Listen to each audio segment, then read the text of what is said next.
કેમ લાયા બે છોકરા લઈને આવ્યા? એ તમને સ્કીમ સમજાવવા આવ્યા. હું સ્કીમ સમજાવવા આવ્યા? એ પતંગ કાકા ગેલા છે બહાર ગામ. મને ને મમરાભાઈ ને છોકરા હોઈપા. મને કે જો જે ખાવું હોય ઈ ખવડાવજો, જ્યાં ફરવા જાવ ત્યાં લઈ જાજો. હાના હું આવીને તમને પૈસા આપી દઈશ. તો એમાં સ્કીમ શું છે? એ ભોળા દાદા અત્યારમાં બે છોકરા એક એક ચોકલેટ ખવડાવીને ત્યાં 100 રૂપિયા ખર્ચો થઈ ગયો. લ્યો 100 રૂપિયાની બે ચોકલેટ, એ ચોકલેટ કેવી વળી? એટલે એ તો સ્કીમ છે. આમ જો ચોકલેટ રૂપિયા વાળી હતી, બિલ એમ 100 રૂપિયા વાળું બનાવ્યું. તો બકુલભાઈ એમ સ્કીમ છે હો? તો એટલે તો ભોળા દાદા પાસે આવ્યા. રોકાણ કરો તો તમારે ફાયદો થાય એવું છે. હે તો કેટલું રોકાણ કરવું પડશે? 10,000 રૂપિયા આપો. આમ જો હાનના પતંગ કાકા આવે ને તો 20,000 રૂપિયા લઈ લે, હું ફાયદો થાય. એમ થાય લે. ભોળા દાદા પૈસા આપી જ જો, આપણે મફતમાં ફરાઈ જાય ને. આમ જોવા આપણે આવડાને જેવું જ બિલ બનાવશું. હા એમ થાય લે. આવડા ખર્ચો કરે ની યાદ રાખજે. હા ભાઈ હું આ બધાને ઓળખું જ છું. અલા બકુડા 5,000. અલ્યા મમરાભાઈ 5,000. મમરાભાઈ હા પૈસા આવી ગયા હવે. તો બકુલભાઈ હવે મોટર લઈને આવી. હાલો.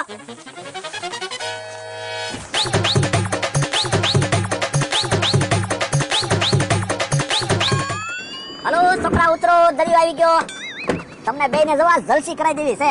કેમ છોકરાઓ ગાડી બેહવાની મજા આવી ને? હા જવો સામે બોટ છે, સામે કૂટર છે. બોટમાં બેહું, કૂટરમાં? મારે બોટમાં બેહવું. એટલે કૂટરમાં બેહવાનો ને બોટમાં બેહવાનો બહુ ખર્ચો થાય હો પાછો. હા જે પૈસા થાય એ આપી દેવું. હા બસ જો મમરાભાઈ, હા આપણે ડબલ કરવાના છે. હા હું તમારા બકુલભાઈ મને નો કેવું પડે. પાછા કેજો કેટલા પૈસા થાય. પણ તારે ક્યાં પૈસા દેવાના છે? ઈ તો એની પતંગ કાકા પાસેથી લઈ લેહું. હાલો બેહાડી હાલો. હાલો. એલા આમ જા તો આપણે લહરપટ્ટી ખાવી. પણ આપણે લહરપટ્ટી ખાવા જાહું તો બધા છોકરા દાંત નહીં કાઢે? કા ગઢા બાબા લહરપટ્ટી ખાય? ભલે ના દાંત કાઢે, મારે લહરપટ્ટી ખાવી છે. એ હારું હાલો લહરપટ્ટી ખાઈએ. આમ જોવો પડતા નહીં પાછા. એ વાંધો નહીં હાલ લહરપટ્ટી ખાવા માંડ. પછી લહરપટ્ટી ખાઈને જાજુ મોટું બિલ બનાવી નાખશું. કેવું તમારા છોકરાએ છે ને લહરપટ્ટી ખાધી 300 રૂપિયા એના. હવે એમ પતંગ કાકા થોડો હાસુ માને, કઈ લહરપટ્ટી ખાવાના પૈસા ન હોય તો પણ શું કરશું? એ આપણે ક્યાંક ખાવામાં ખર્ચો કરીએ, પછી ડબલ લખી નાખવાના. પતંગ કાકાને કહેવાનું બધાનો ખર્ચો ખાવાનો બહુ છો. આપણે પહેલા લહરપટ્ટી તો ખાવી, પછી ખાવા જાવી. એ હારું હાલો લહરપટ્ટી ખાઈ લ્યો. પડતાની હો કે હો. પણ આમ ઊંધા લહરપટ્ટી નો ખવાય. તમને લહરપટ્ટી ખાતા ના આવડતું? એટલે હું પેલો લહરપટ્ટી ખાવા આવ્યો. મેં ક્યાં કોઈ લહરપટ્ટી ખાધી મને ખબર હોય. સારું છું કોઈ છે નહીં, નકર તમારા દાંત કાઢે. એ હાસુ હો તારું. હવે અહીંયા લહરપટ્ટી નથી ખાવી. તમે લહરપટ્ટી ખાઈ તો વાડીએ ખાઈજો. તો આપણી વાડીએ ક્યાં લહરપટ્ટી છે? એ નાળિયેરી છે તે ને, નાળિયેરી ઉપર સડીને હાથ છૂટા મૂકી દેવાના એટલે હર દે હેઠા. તો અહીંયા હરીન પડ્યા એમ ન કહેવાય. યો બોલો તો હવે અહીંયા લહરપટ્ટી નથી ખાવી. હવે આપણે કાંઈક ખાવી. હાલો આમ દુકાનનું જોવો કેટલી છે. હાલ આઈસ્ક્રીમ ખાવો છે. આ ગાડી બેહો. બેહી જાઓ. તો પકડી બેસજો. જાય છે હવે ગોળી કાચની ગાડી.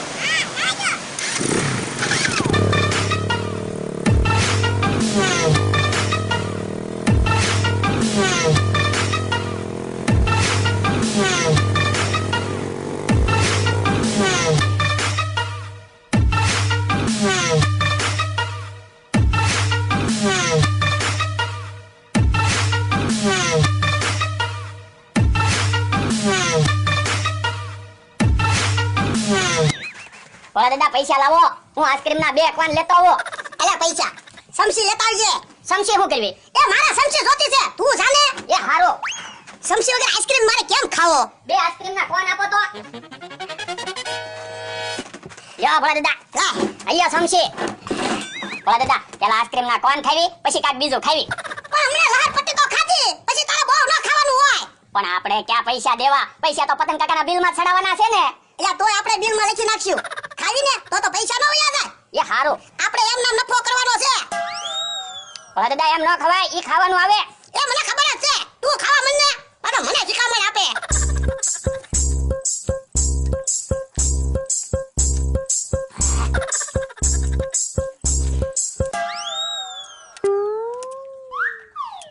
એલા બકુડો નમરાભાઈ ની ક્યાં છે?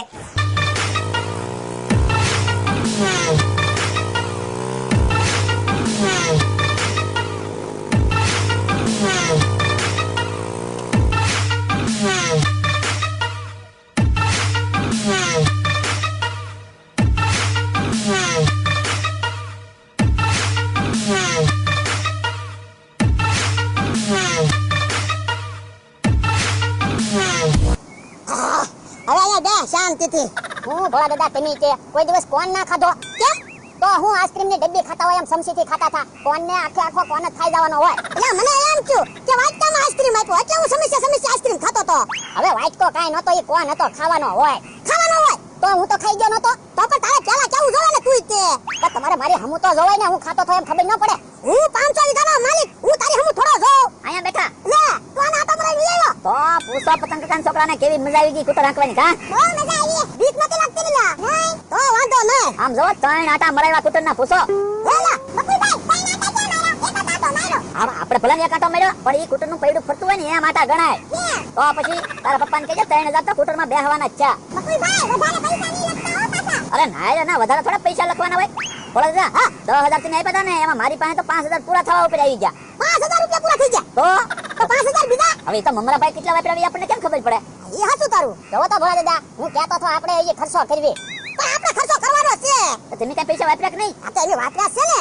કોણ ખાધો એક બે એ કોણ ખાધો તો તમારે 50 રૂપિયા લખા હે 50 રૂપિયા નહીં 200 રૂપિયા છે 100 રૂપિયા વાળો કોણ ખાધો તો બકુલભાઈ આને કોણ ખાતા ના આવડતું બોલો વાટકામાં લે ઓલો આઈસ્ક્રીમ ખાતા હોય ને એમ ખાતા થા હે બોલે તો પણ મને આમ થયું વાટકામાં આઈસ્ક્રીમ આપ્યો હવે વાતું નથી કરી હાલો ગાડીએ બેહવી મમરાભાઈ ન્યા આવશે હાલો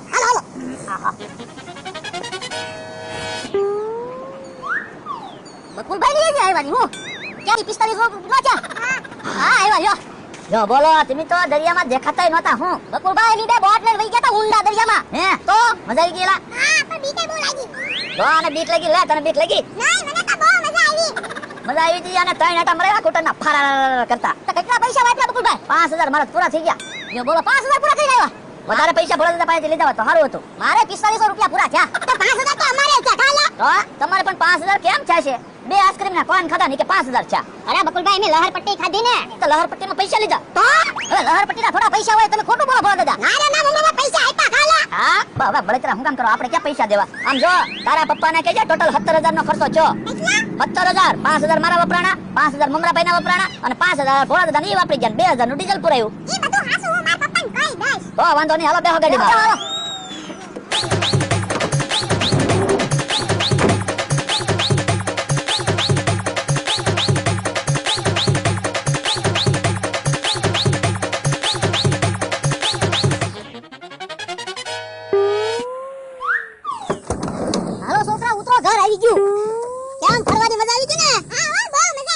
બહુ મજા આવી હોય ને તો 17000 રૂપિયા ખર્ચો છો પૈસા લઈ આવો જાવ એ ઓ આઈ ભાઈ હવે દાદા રોકાણ કરી એમાં મેળ પડી ગયો ને 17000 રૂપિયા હમણાં આવશે હા હા જો તારું આમ જો 17000 ના 3 ભાગ પાડવાના છે પેલા હું મારા 10000 લઈ લઈશ પછી 7000 ના 4 ભાગ પાડશું કેમ બોલ દાદા 7000 ના 4 ભાગ પાડવાના લે રોકાણ મેં કર્યું તું પણ રોકાણ તમે કર્યું સ્કીમ તો અમારી હતી ને પણ બકુલભાઈ સ્કીમ તો હેલો મિત્રો કેમ છો બધા મજામાં છો સ્વાગત છે આપણા વ્લોગમાં આપણો વ્લોગ કેટલાય દિવસથી નતો આવતો આપણો વ્લોગ ડેઈલી આવશે તો આપણે અત્યારે જાય છે વાડીના કેડે ને રજલો કાંક આવું કાંક ગાંડી ગીરો કે નદીને નીરવીના અને અમને ગાંડી ગીરવીના ન આવે નો હાલે યાર રજલો કાંક આવું છે